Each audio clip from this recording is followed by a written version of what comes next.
आप देख रहे हैं सत्यहिंदी.com। एक नजर अब तक की सुर्खियों पर। महाराष्ट्र के मुख्यमंत्री देवेंद्र फडणवीस ने सोमवार को प्रधानमंत्री मोदी के उत्तराधिकारी के बारे में अटकलों को खारिज करते हुए कहा कि मोदी कई और वर्षों तक देश का नेतृत्व करते रहेंगे। सीएम फडणवीस ने शिवसेना यूबीटी नेता संजय राउत के इस दावे कि मोदी रविवार को नागपुर में आरएसएस मुख्यालय गए थे और संदेश दिया कि वह रिटायर हो रहे हैं, इस पर बात करते हुए पत्रकारों से कहा कि 2029 में हम मोदी को फिर से प्रधानमंत्री के रूप में देखेंगे। वहीं संजय राउत के इसी दावे पर आरएसएस के वरिष्ठ नेता सुरेश भैयाजी जोशी ने कहा कि उन्हें पीएम मोदी के प्रतिस्थापन के बारे में किसी भी चर्चा की जानकारी नहीं है। मुंबई में एक प्रेस कॉन्फ्रेंस को संबोधित करते हुए शिवसेना यूबीटी नेता संजय राउत ने पीएम मोदी के नागपुर दौरे को लेकर कहा कि पीएम मोदी अपने रिटायरमेंट की घोषणा करने के लिए आरएसएस ऑफिस गए थे। राउत ने कहा कि मेरी जानकारी के अनुसार प्रधानमंत्री मोदी ने 10 से 11 सालों में कभी भी आरएसएस मुख्यालय का दौरा नहीं किया है। राउत बोले कि आरएसएस नेतृत्व में बदलाव चाहता है और पीएम मोदी अब जा रहे हैं। समाजवादी पार्टी अध्यक्ष अखिलेश यादव ने सोमवार को आरोप लगाया कि भाजपा के नेतृत्व वाली सरकार लोगों को ईद मनाने में बाधा डाल रही है और सत्तारूढ़ पार्टी पर संविधान का उल्लंघन करने और लोकतंत्र को कमजोर करने का भी आरोप लगाया।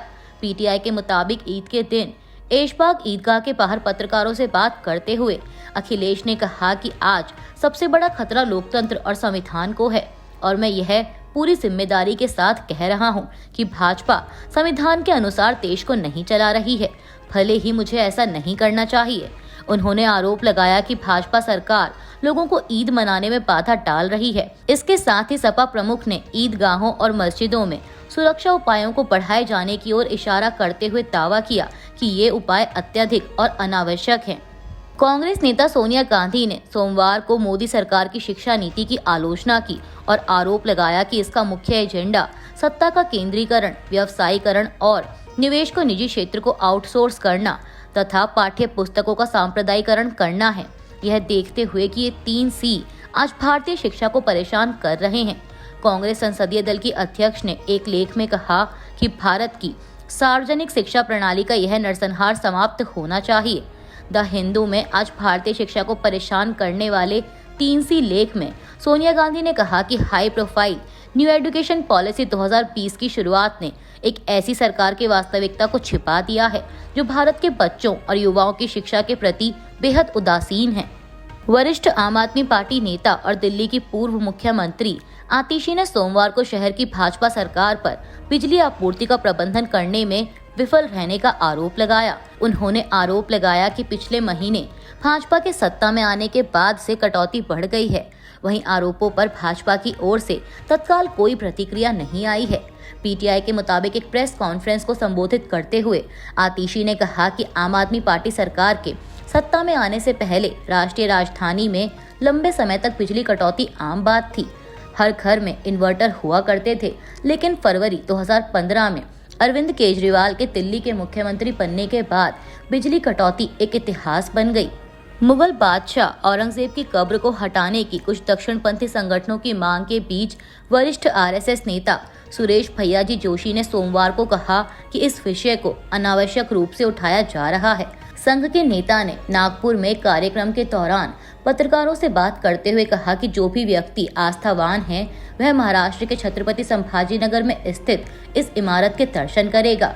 आपको बता दें कि इससे पहले महाराष्ट्र नवनिर्माण सेना के प्रमुख राज ठाकरे ने रविवार को औरंगजेब की कब्र को लेकर सांप्रदायिक तनाव भड़काने के प्रयासों की निंदा की और कहा कि इतिहास को जाति और धर्म के चश्मे से नहीं देखा जाना चाहिए। म्यांमार की सत्तारूढ़ सैन्य सरकार ने देश में 1 हफ्ते का राष्ट्रीय शोक घोषित किया है। म्यांमार में 28 मार्च को आए तेज भूकंप के कारण यहां 1700 से अधिक लोगों की मौत हुई है। समाचार एजेंसी एएफपी की रिपोर्ट के मुताबिक म्यांमार में घोषित राष्ट्रीय शोक 6 अप्रैल तक चलेगा और इस दौरान झंडे आधे झुके रहेंगे। इस बीच विश्व स्वास्थ्य संगठन की अधिकारी ने मीडिया को बताया कि म्यांमार के अस्पताल घायल लोगों से भरे हुए हैं। कई अस्पताल भूकंप से क्षतिग्रस्त हो गए। उन्होंने बताया कि कम से कम 3 अस्पताल पूरी तरह से बंद हो चुके हैं, जबकि अन्य 22 अस्पताल आंशिक रूप से क्षतिग्रस्त हैं और अच्छी तरह से नहीं चल सकते हैं। उन्होंने कहा कि अन्य चुनौती म्यांमार की सत्तारूढ़ सैन्य सरकार से निपटना है, जिस पर पहले भी कुछ क्षेत्रों तक अंतर्राष्ट्रीय सहायता रोकने का आरोप लग चुका है। यूक्रेन के राष्ट्रपति व्लादिमीर जेलेंस्की ने रविवार रात को अपने देश के लोगों को संबोधित किया। इस दौरान उन्होंने अमेरिकी राष्ट्रपति ट्रंप की रूसी राष्ट्रपति पुतिन पर की गई टिप्पणियों पर भी प्रतिक्रिया दी। जेलेंस्की ने कहा कि पुतिन को कूटनीति की कोई परवाह नहीं है और युद्ध रोकने के लिए रूस पर और अधिक दबाव डालने की जरूरत है। उन्होंने कहा कि पिछले कुछ हफ्तों से अमेरिका की ओर से बिना शर्त युद्ध विराम का प्रस्ताव पेश किया गया है और लगभग इन प्रस्तावों के जवाब में रूसी ड्रोन, बम, तोपखाने की गोलीबारी और बैलिस्टिक हमले होते हैं। जेलेंस्की ने कहा कि रूस पर अधिक दबाव डालना चाहिए। उन्होंने ये भी कहा कि रूस पर सख्त प्रतिबंध लगाए जाने चाहिए ताकि उसकी युद्ध करने की ताकत और उसकी युद्ध चाहने वाली व्यवस्था को खत्म किया जा सके। अमेरिकी राष्ट्रपति डोनाल्ड ट्रंप ने NBC न्यूज को दिए इंटरव्यू में कहा कि वो रूसी राष्ट्रपति व्लादिमीर पुतिन से काफी गुस्सा और परेशान हैं। ट्रंप ने कहा कि पुतिन ने यूक्रेनी राष्ट्रपति व्लादिमीर जेलेंस्की की विश्वसनीयता पर हमला किया है। इस इंटरव्यू में ट्रंप ने यह भी कहा कि अगर पुतिन युद्ध विराम पर सहमत नहीं होते हैं तो वो रूस से तेल खरीदने वाले देशों पर 50% का टैरिफ लगा सकते हैं। अमेरिकी राष्ट्रपति डोनाल्ड ट्रंप ने कहा है कि इस हफ्ते से लगाए जाने वाले नए टैरिफ सभी देशों पर लागू होंगे। बता दें कि यह बयान ऐसे समय में आया है जब ट्रंप बुधवार 2 अप्रैल से बड़े पैमाने पर नए आयात शुल्क लगाने वाले हैं, जिसे उन्होंने अमेरिका का लिबरेशन डे कहा है। ये नए टैरिफ पहले से लागू टैरिफ के अलावा लगाए जाएंगे, जिनके तहत अमेरिका पहले ही एल्यूमिनियम, स्टील और गाड़ियों पर टैरिफ लगा चुका है। इसके अलावा चीन से आने वाले सभी उत्पादों पर भी अधिक टैरिफ लगाया जा रहा है। वहीं ट्रंप के इस ऐलान के बाद से सोमवार को एशिया के शेयर बाजारों में गिरावट देखी गई। एयरफोर्स वन में ट्रंप ने पत्रकारों से बात करते हुए कहा कि हम सभी देशों से शुरुआत करेंगे, असल में उन सभी से जिनकी हम बात कर रहे हैं। हालांकि उन्होंने यह भी कहा कि उनकी सरकार ट्रेड के मामले में दूसरे देशों के मुकाबले ज्यादा उदार और दयालु होगी। वहीं ट्रंप प्रशासन के आर्थिक सलाहकार केविन हेसेट ने हाल ही में बताया कि ये टैरिफ मुख्य रूप से उन 10 से 15 देशों पर लागू होंगे जिनका अमेरिका के साथ व्यापार घाटा सबसे अधिक है, लेकिन उन्होंने देशों के नाम नहीं बताए। अमेरिका के राष्ट्रपति डोनाल्ड ट्रंप ने एक बार फिर यूक्रेन के राष्ट्रपति व्लादिमीर जेलेंस्की को फटकार लगाई है। डोनाल्ड ट्रंप ने जेलेंस्की को यूक्रेन के साथ होने वाली मिनरल डील को लेकर चेतावनी दी है। ट्रंप ने कहा कि जेलेंस्की को देखकर मुझे लग रहा है कि वह दुर्लभ खनिज के समझौते से पीछे हटने की कोशिश कर रहे हैं और अगर वो ऐसा कुछ करते हैं तो इसका परिणाम ठीक नहीं होगा, उनके लिए मुश्किल खड़ी हो जाएगी।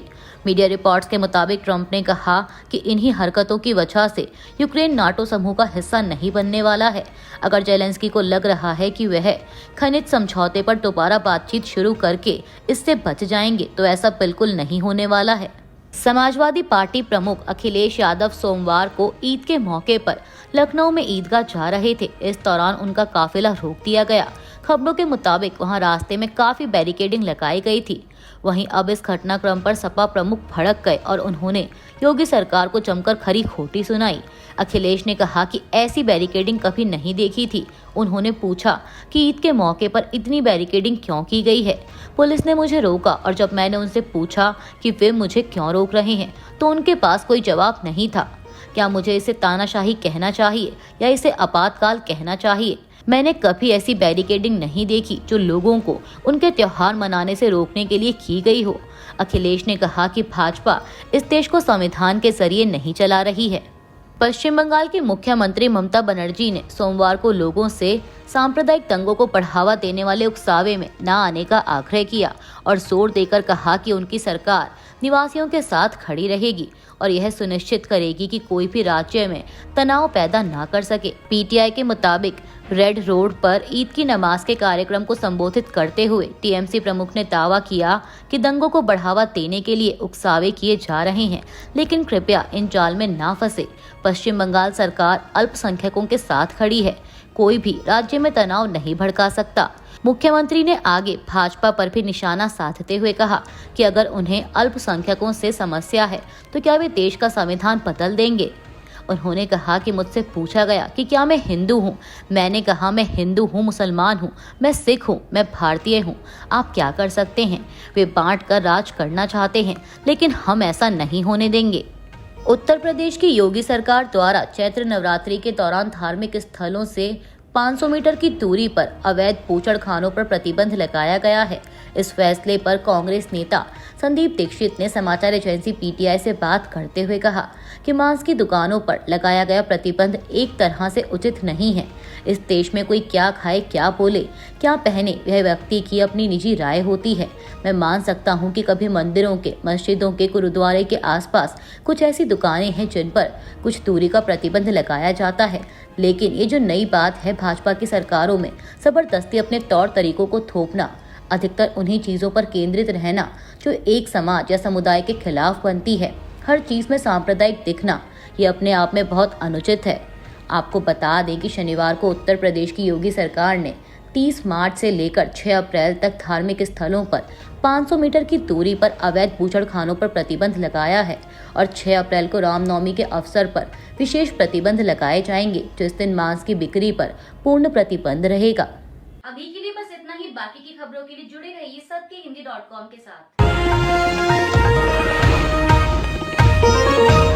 Copyright disclaimer under Section 107 of the Copyright Act 1976. Allowance is made for fair use for purposes such as criticism, comment, news reporting, scholarship, and research. Fair use is a use permitted by copyright statute that might otherwise be infringing.